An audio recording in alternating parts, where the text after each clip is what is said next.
చూడండి, దేవుడు ఒక వ్యక్తిని ఎన్నుకోవటానికి, ఒక వ్యక్తిని ఆశీర్వదించడానికి దేవునికంటే ఒక ప్రత్యేకమైన ఉద్దేశం ఉంటుంది. మనం అనుకుంటాం దేవుడు కొందరినే ఎన్నుకుంటాడా, కొందరితోనే మాట్లాడతాడా, కొందరి విషయంలోనే దేవుడు కార్యం చేస్తాడా. కానీ దేవుడు పక్షపాత చెప్పండి, పక్షపాతి కాడాయన. ఆయన అందరినీ ప్రేమించే దేవుడు, అందరినీ కూడా ఆశీర్వదించే దేవుడు, అందరికీ కూడా కావలసినటువంటి కృపని పంచిచ్చే దేవుడు. కానీ ఈ పంచటంలో, ఈ రిసీవ్ చేసుకోవడంలో ఉండే విధానం, అర్హత, లక్షణాలు దానియేలు జీవితంలో మంచి ప్రత్యక్షతలు కలిగిన వ్యక్తి. ఆయనకున్న ప్రత్యక్షత ఏంటంటే మంచి దేవునితో మాట్లాడగలిగే అనుభవం కలిగిన వాడు. రెండోదిగా కఠినమైనటువంటి కలలకు కానీ దర్శనాలకు కానీ భావాన్ని చెప్పగలిగే వాడు. ఇప్పుడు చూడండి, కొంతమంది కలలు చెప్తే దానికి తల ఉండదు, తోక ఉండదు, ఎందుకంటే ఏమి చెప్పలేరు. కానీ ఇతనుకున్నటువంటి మంచి జ్ఞానం ఏంటంటే చెప్పగలిగి ఆ యొక్క దేశంలో కానీ ఆ ప్రాంతంలో కానీ ఇతని వంటి వాడు లేడు అనే మాట బైబిల్లో రాయబడి ఉంటుంది. అటువంటి మహాజ్ఞాని, అటువంటి ఆధ్యాత్మికత కలిగిన వాడు ఏం చేశాడు అనే విషయాన్ని మనం తెలుసుకోబోతున్నాం. చూడండి, కొంచెం ఆత్మీయత ఉంటే దానిని పట్టుకొని పరిగెత్తేవారు చాలా మంది ఉంటారండి. కొంచెం అభిషేకం ఉంటే దానిని తీసుకొని ముందుకు వెళ్ళేవారు చాలా మంది ఉంటారు. కొంచెం దేవుడు వాడుకుంటుంటే ఇక దాంతోనే పరిగెత్తేవారు ఉంటారు.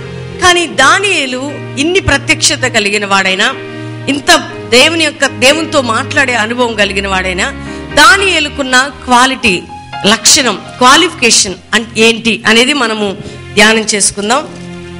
దానియేలు గ్రంథము 5వ అధ్యాయము 11వ వచనం చదవండి. నీ రాజ్యంలో ఒక మనుషుడున్నాడు, అతడు ఏ దేవతల ఆత్మ గలవాడు? చదవండి.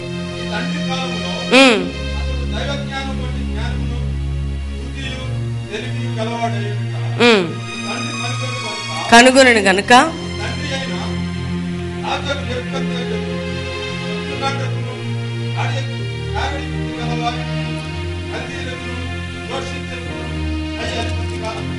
నియమించను. ఈ దానియేలు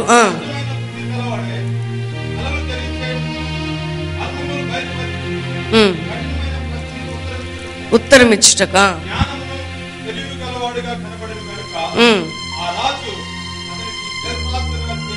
పెట్టాను.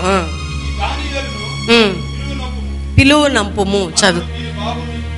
చూడండి, దానియేలుకున్నటువంటి మంచి ఆధ్యాత్మికతలో ప్రాముఖ్యమైనది ఏంటంటే ఆయన ప్రార్థనా జీవితముని సరిగ్గా కాపాడుకుంటూ ప్రార్థనలో ముందుకు సాగేవాడు.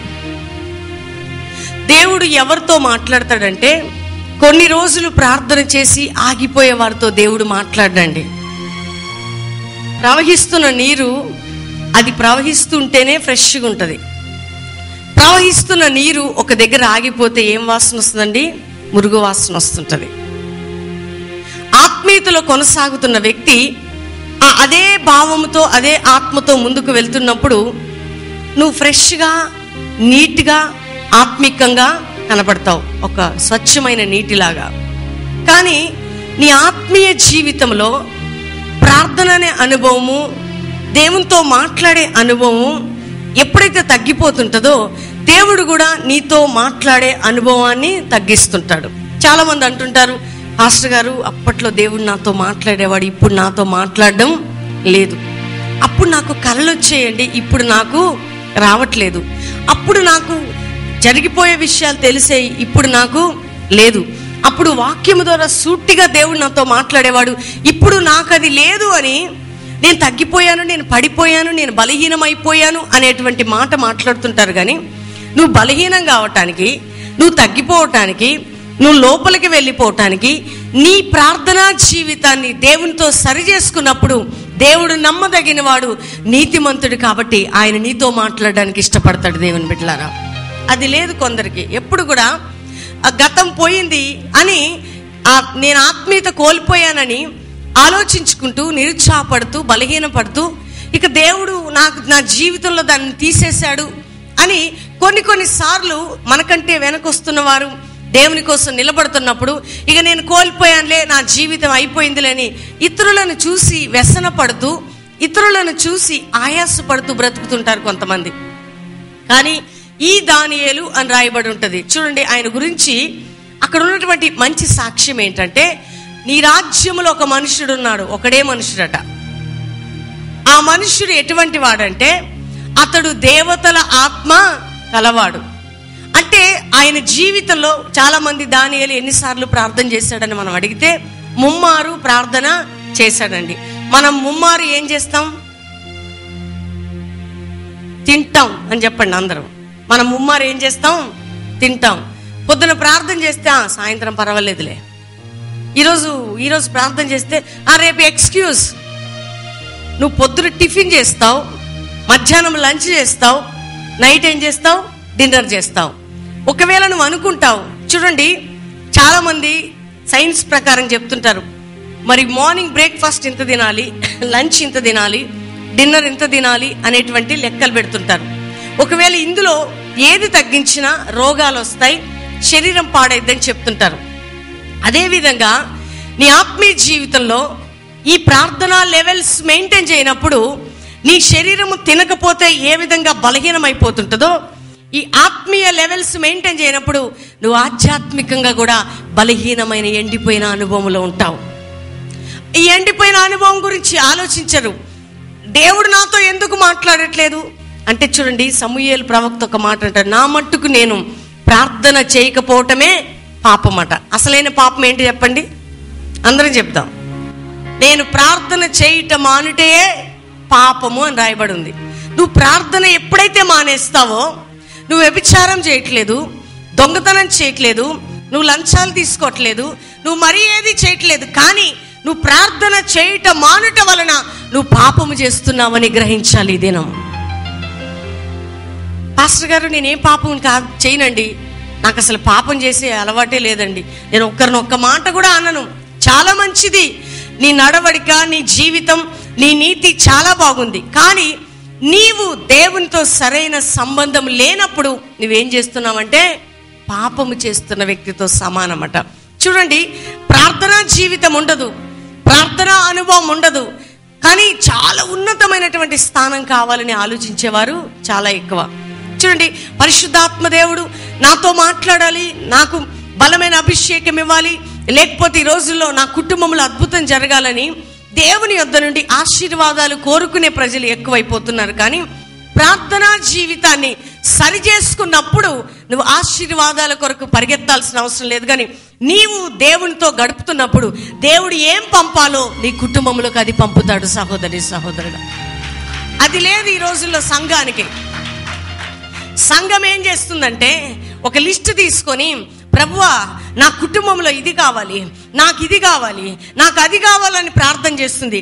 కానీ దానియేలు ఆ ప్రార్థన చేయలేదు. కానీ తన ఆత్మీయ జీవితాన్ని కాపాడుకోవడం కోసం యాజకుడు లేని స్థలములో, బోధకుడు లేని స్థలములో, నాయకుడు లేని స్థలములో, అక్కడ ఎవ్వరూ లేని స్థలములో తన ఆత్మీయత కాపాడు కోసం తండ్రితో సంబంధాన్ని కలిగి ఉన్నాడు. దేవుని బిడ్డలారా, మీకు టీవీ ఆన్ చేస్తే బోధలు వస్తున్నాయి,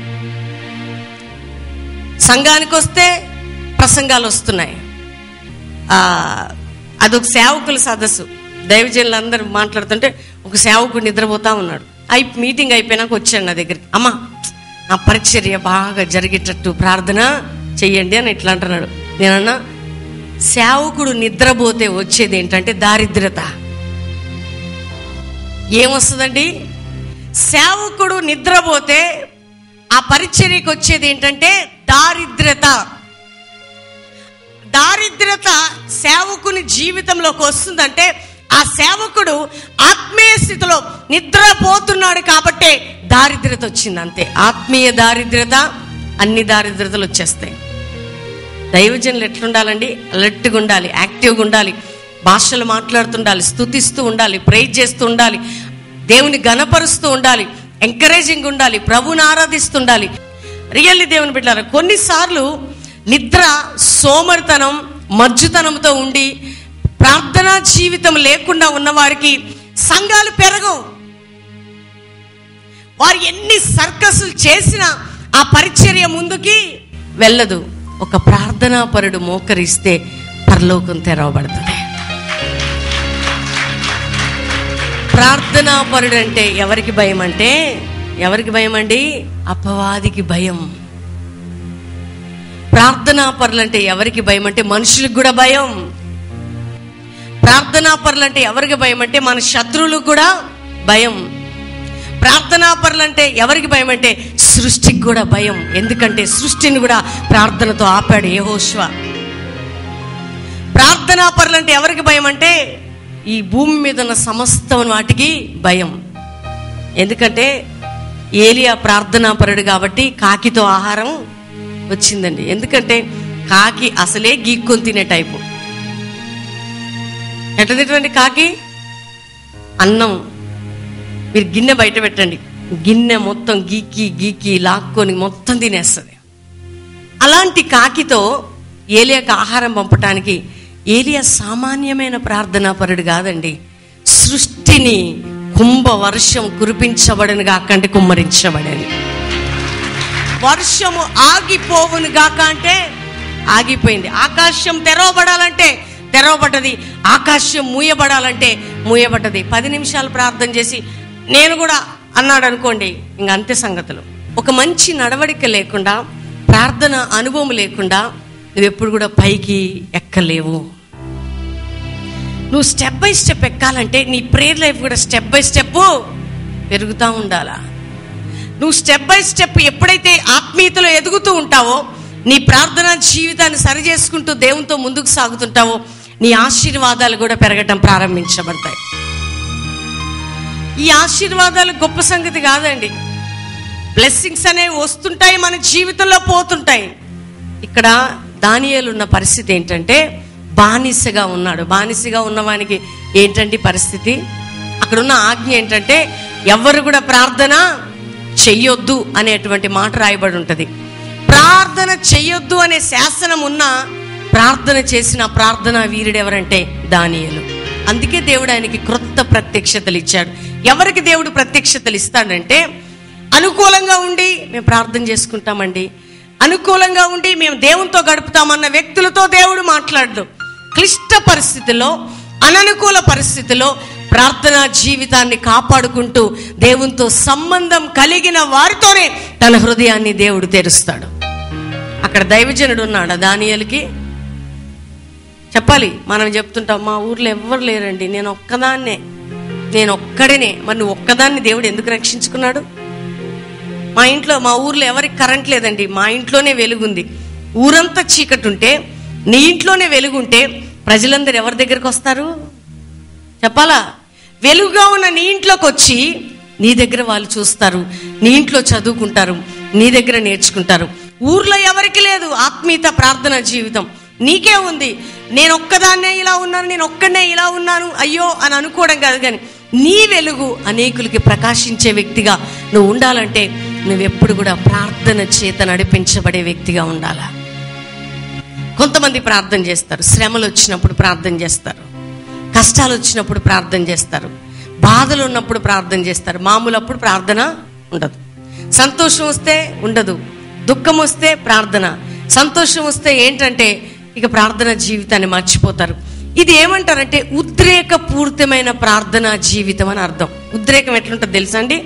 కొంతమంది ఉద్రేకం వస్తే వాళ్ళని ఆపలేం, వాళ్ళు ఏది చేయొద్దన్న చేసేస్తారు. కానీ వాళ్ళ ఉద్రేకం చల్లారినాక వాళ్ళ లైఫ్ ఎట్లుంటుందంటే ఆ భావోద్రేకాలు పోయిన తర్వాత వాళ్ళు కామన్ వ్యక్తులుగా మారిపోతారు. కానీ దేవుడు నిన్ను ఆశీర్వదించాలని కోరుకున్నాడంటే దానియేలు ప్రార్థన జీవితం లాగా నీవు నేను ఈ క్రొత్త సంవత్సరం ఉండాలని మనతో పరిశుద్ధాత్మ దేవుడు మాట్లాడుతున్నాడు. దేవుని బిడ్డలారా, ప్రార్థన అంటే అప్పుడప్పుడు చేసేది కాదండి. నేను అంటాను, మీరు అప్పుడప్పుడు భోజనం చెయ్యండి అని అంటే మీ శరీరం ఏమైపోతుంది? దైవ సేవకులతో అడుగుతారు చాలా మంది, మీరు ఎప్పుడు ఫాస్టింగ్స్ ఉంటుంటారు కదా, మీ శరీరం వీక్ కాదా? పౌలు అంటాడు ఒక మాట, అంతరంగ పురుషుడు బలపడుతున్నాడు కానీ శరీర పురుషుడు ఏమైతున్నాడు? కృషించిపోతున్నాడు. కానీ అంతరంగ పురుషుడు ఏమైతున్నాడు అంటే బలాభివృద్ధి నొందుతున్నాడు. నీ అంతరంగ పురుషుడు బలాభివృద్ధి నొందుతున్నాడా, కృషించిపోతున్నాడా? మన ప్రార్థన జీవితాన్ని కాపాడుకుంటున్నప్పుడు మన దేవునితో మంచి రిలేషన్ ఉన్నప్పుడు భవిష్యత్తు గురించిన ఆలోచన దేవుడే మనకి ప్రత్యక్షత ఇస్తాడు, పంపుతాడు మన దగ్గరికి. మనము అడిగి సంపాదించుకోవటానికి కాదు మనం ఉన్నది. మనం అడగాల్సింది ఏంటంటే, నీకు నాకు మధ్యగా ఉన్న పాపము కొట్టివే. నేను ఎప్పుడు ఒక ఆత్మీయత, మేము అదే ప్రార్థన చేస్తుంటామండి. ప్రభువా, నీతో ఎప్పుడు సరైన పద్ధతిలో మేము ముందుకు సాగాలి. ఒక సహోదరుడు వచ్చి, నా భార్యతో నేను చాలా డిస్టర్బ్ అయిపోతున్నాను అంటే, నీ భార్యతో నువ్వు డిస్టర్బ్ అవుతున్నావంటే నువ్వు ఎన్నుకునే టైంలో ప్రార్థనతో ఎన్నుకోలేదు నీ భార్యని. మ్యారేజ్ చేసుకున్నాక నీకు సరైన ప్రార్థనా జీవితం లేదు. నువ్వు దేవుని చిత్తమా, దేవుని నడిపింపా అని నువ్వు ప్రార్థనలో కనిపెట్టి చేసుకోలేదు. ఉద్యోగం ఉంది, క్వాలిటీస్ ఉన్నాయి, క్యాస్ట్ చూసుకున్నావు, కులం చూసుకున్నావు, అన్నీ చూసుకున్నావు, పెళ్లి చేసుకున్నావు. పెళ్లి చేసుకున్న తర్వాత ప్రాబ్లం వస్తుంది అని అంటుంటే దానికి కూడా నీ జీవితాన్ని క్షమించమని అడిగి ప్రార్థన జీవితాన్ని సరి చేసుకోవట్లేదు. నీ భార్య తప్పు, నీ భర్త తప్పని నువ్వు తప్పు మోపటం కాదు, నీ మీద నువ్వే తప్పు మోపుకోవాలి. ఏంటంటే నీ ప్రార్థనా జీవితం సరిగ్గా లేదు కాబట్టి దేవుడు నీ జీవితంలో చేయవలసిన కార్యం చేయలేకపోతున్నాడు. మన ప్రేయర్ లైఫ్ కరెక్ట్ ఉందనుకోండి, చూడండి, దానియేలు జీవితంలో దేవుని సన్నిధికి వచ్చి తన ప్రజల గురించి ప్రార్థన చేస్తాడు. దానియేలు ఏమని చేస్తాడంటే, నేను పొరపాటు చేయలేదయ్యా, ఆ ప్రజలు పొరపాటు చేశారు, నన్నెందుకు శిక్షిస్తావయ్యా అని అడగలేదు. కానీ మేము మా ప్రజలు పొరపాటు చేశాము. ఏ పొరపాట్లు చేశామంటే, నీ ప్రవక్తల మాట వినలేదు, నీ దాసుల మాట వినలేదు, మేము అన్ని ఆత్మను దుఃఖ పెట్టాము, మేము పాపులము, దౌర్భాగ్యులము, దోషులము, అనీతిమంతులము, నీ ఒక్కడవే నీతిమంతుడు ప్రభు అని దేవుని నీతిని హెచ్చిస్తూ మాట్లాడతాడు. ఈరోజు దేవుని బిడ్డలారా, సంఘాలు ఎట్లయిపోతున్నాయి, డెత్, చనిపోయిన స్థితి. మీరు ఏ సంఘానికి వెళ్తారంటే పలానా సంఘానికి వెళ్తాం. దానియేలుకి సంఘం లేదు, దానియేలుకి దైవజనుడు లేడండి. పాపం దానియేలు ఎలా ఉన్నాడంటే బానిసత్వంలో ఉన్నాడు. కానీ దానియేలు అన్ని బానిసత్వంలో ఉన్న పరమ తండ్రితో మాత్రం మంచి సభ్యత్వం ఉంది ఆయనకి. రియల్లీ దేవుని బిడ్డలారా, దేవునితో సంబంధం లేకుండా నువ్వు ఏ పవర్ఫుల్ సంఘానికి వెళ్ళినా నీ జీవితం సచ్చిన శవముతో సమానమని దేవునితో మాట్లాడుతున్నాడు. ఎందుకంటే నువ్వు మండాలి అంటే నువ్వు దేవునితో మంచి సంబంధం కలిగి ఉండాలి. నువ్వు ఇంకా అభిషేకించబడాలంటే నడిపిస్తున్న నాయకునితో మంచి అనుబంధం ఉండాలి. నువ్వు ఇంకా మండాలంటే సహవాసంలో, ప్రార్థనలలో దేవునితో పోరాడే అనుభవంలో ఉండాలి. చావుకు సభ్యత్వం కాదు, పెళ్లికి సభ్యత్వం కాదు, మందిలో కూర్చొని పోతున్నావు. నీ వలన వచ్చేది ఎవరికి ఏమి లాభం లేదు. రెండోదిగా నీకు లాభం లేదు. చాలా మంది అండి సంఘ సభ్యత్వాని కోసమే వచ్చేవారు చాలా మంది ఉంటారు. కానీ నువ్వు అదే రీతిగా బ్రతుకుతావా? దానియేలు ఒక ప్రతిష్టత చేసుకున్నారండి. ఏమనంటే, ఏమైనా కానీ ఈ ప్రార్థనే కాదు, ముమ్మారు ప్రార్థనే కాదు, 21 దినము నేను ప్రార్థన చేయాలని తీర్మానం చేసుకున్నాడు. అంటే రోజు ప్రార్థన చేసేవాడు, ముమ్మారు ప్రార్థన చేసేవాడు. ఈ 3 సార్లు ప్రార్థన చేస్తున్న దానియేలుకి ఏమి లేదంటే తృప్తి లేదండి. ఎంతమంది ప్రార్థన జీవితంలో తృప్తి పడుతున్నారు? మీ భర్తల కోసం ఎన్ని గంటలు ప్రార్థన చేస్తున్నారండి? మీ కుటుంబాల కోసం ఎన్ని గంటలు ప్రార్థన చేస్తున్నారు? మీ ఫ్యామిలీస్ కోసం ఎన్ని దినాలు ప్రార్థన చేస్తున్నారు? లేకపోతే మీ ఆత్మీయ జీవితాన్ని దేవునితో సరి చేసుకునే ప్రార్థన చేస్తున్నారా? లేదు. నువ్వే చల్లారిపోయి, నా భార్య బాగలేదండి ఆత్మీయంగా, నా భర్త బాగలేదని నువ్వు నీతిమంతుడిలాగా, నీతిమంతురాల్లాగా మాట్లాడొద్దు అసలు. దానియేలే ఆ మాట మాట్లాడట్లా. నీకు నాకు అర్హత ఉందా? దానియేలు ఏమంటున్నాడు తెలుసా? మేము దోషులం అంటున్నాడు. ఎవరంటున్నారు? నేనన్నాడా, మేమన్నాడా? 9వ అధ్యాయము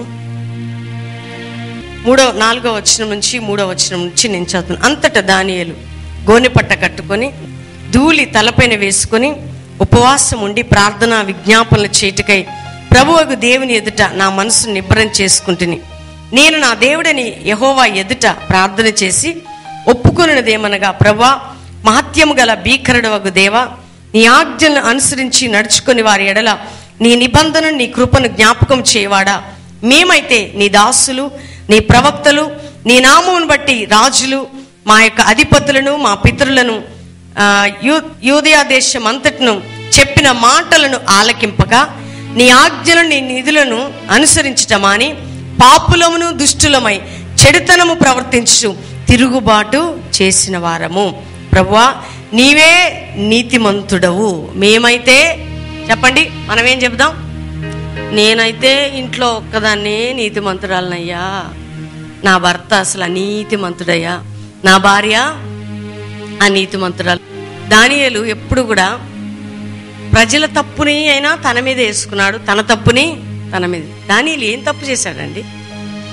దానియేలు తప్పు చేశాడా, లేకపోతే దానియేలు ప్రజలు తప్పు చేశారా? చెప్పాలి. యేసు ప్రభు పొరపాటు చేశాడా, మనం పొరపాటు చేశారా? అందరూ చెప్పండి, గట్టిగా చెప్దాం, కుడి చేయి పైకే చెప్దాం. నేను చేసిన పొరపాటును బట్టి నా దేవుడు శిక్ష అనుభవించాడు. ఎవరు అనుభవించారండి? ఆయన మన పాపములట ఆయన మీద వేసుకున్నాడు. కానీ అది యేసయ్య మనసు, దేవుని మనసు. నీకుందా మనసు? మనం ఎప్పుడు కూడా నీతిమంతులము అని అనుకోవడం అది చాలా తప్పు అనే విషయాన్ని మీకు చెప్తున్నా.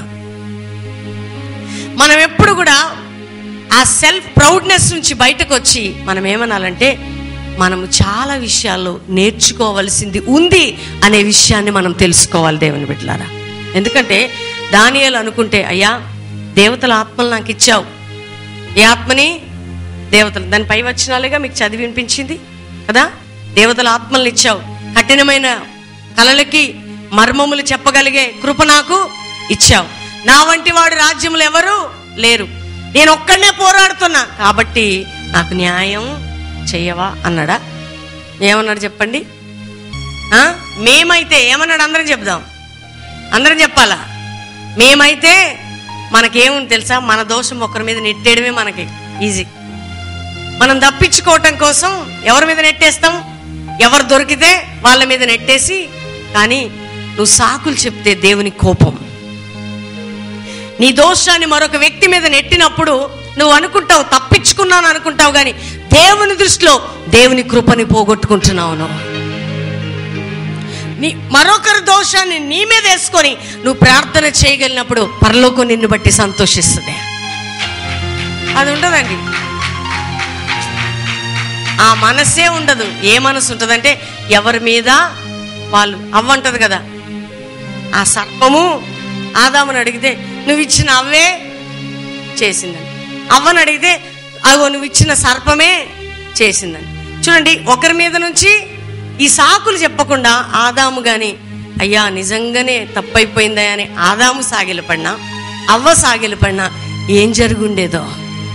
నిజంగా దేవుని బిడ్డలారా, ఒక ఇల్లు మంచి ప్రార్థన ఉండాలంటే ఆమెలో ప్రార్థన చేసే వాళ్ళకి ఏముంటుందంటే సాత్వికము, ఓపిక, ప్రేమ, ఇవన్నీ ఉంటాయి. ప్రార్థన చేయలేని వాళ్ళు నీ మోకరిస్తా, నువ్వు మోకరించు అంటే లాగిదంటాడు చెంప మీద ఒకటి. ఏం నువ్వు నాకు చెప్పేది అని అంటాడు. కానీ నువ్వు మోకరించి నీ దేవుని ఎదుట నువ్వు తగ్గించుకుంటే నీ తగ్గింపు ఆయనలో కార్యాన్ని చేస్తుంది. మనకు వద్దండి అంత. మనము మన లైఫ్ స్టైల్ మనం మార్చుకోవటం. దానియేలు అయ్యా నేనైతే దేవతల ఆత్మ కలిగిన వాడినయ్యా, మహాజ్ఞానం కలిగిన వాడినయ్యా, ఒక్కడనే ఉన్నానయ్యా, కానీ నన్ను బట్టి అయినా చెయ్యయ్యా అని అంటలేడు. కానీ మేము పాపులము, దోషులము, దౌర్భాగ్యులము, కానీ నీవైతే నీతిమంతుడు అంటున్నాడు దేవుణ్ణి. ఎంత హెచ్చిస్తున్నాడండి దేవుణ్ణి. అది ఎవరి లక్షణం? ప్రార్థించే వారి జీవితంలో కలిగే స్పందన అదే. నువ్వు ప్రార్థనా జీవితం కలిగి ఉన్నప్పుడు నీకు ఎదుటి వ్యక్తి జీవితం అర్థమైపోద్ది. నువ్వు ప్రభుతో సంబంధం కలిగి ఉన్నప్పుడు ఎదుటి వ్యక్తిని ఏం చేయాలి, ఎలా చూడాలో నీకు తెలుస్తుంది. ఎప్పుడు హెచ్చరించాలి, ఎప్పుడు బుద్ధి చెప్పాలి, ఎప్పుడు గాయపరచాలి, ఎప్పుడు దగ్గర తీయాలో నీకు తెలుస్తుంది. ఎక్కడ హెచ్చరించాలి అక్కడ హెచ్చరించాడండి దానియేలు. ఎక్కడ? నేను మాత్రం ప్రార్థన చేయటం మాననే హెచ్చరించాడు కొన్ని ప్లేస్లో. కానీ దేవుని ఎదుటికి వచ్చి ఎంత చక్కగా తగ్గించుకుంటున్నాడంటే, అయ్యా మేమైతే దోషులం, ఇది నీ జీవితంలోకి వచ్చే వరకు దేవుడిని నలగొట్టబోతున్నాడు ఈ సంవత్సరంలో. ఆమెనని చెప్పండి. దేనికోసం నలగొట్టబోతున్నాడు? నేను చచ్చిపోయి ఆయన ఒక్కడే గొప్పవాడని నువ్వు ఎత్తే వరకు నువ్వు నలిగిపోబోతున్నావు. మనం మోకరిస్తే ప్రభువా ఎన్ని కష్టాలయ్యా నాకు అని కాసేపు కారిపోతా ఉంటాయి. ఏంటవి చెప్పాలా? నా తప్పులు ఎవరికి ఉంటాయి? నాలాంటి మళ్ళీ ఒక నిట్టూర్పు. దేవుని దగ్గరికి వెళ్ళి యాక్టింగ్స్ వద్దు మనకి. రియల్గా ఆయన బలిపీఠం దగ్గరికి వెళ్దాం, ఆయనను పట్టుకుందాం. ఏమనంటే, నా జీవితానికి ఈ రోజు వరకు కృప చూపిన మంచి దేవుడవు నీవే, నన్ను లేవనెత్తిన దేవుడవు నీవే. నా జీవితంలో ఏదైనా మంచి ఉందంటే అది నీ వలన మాత్రమే.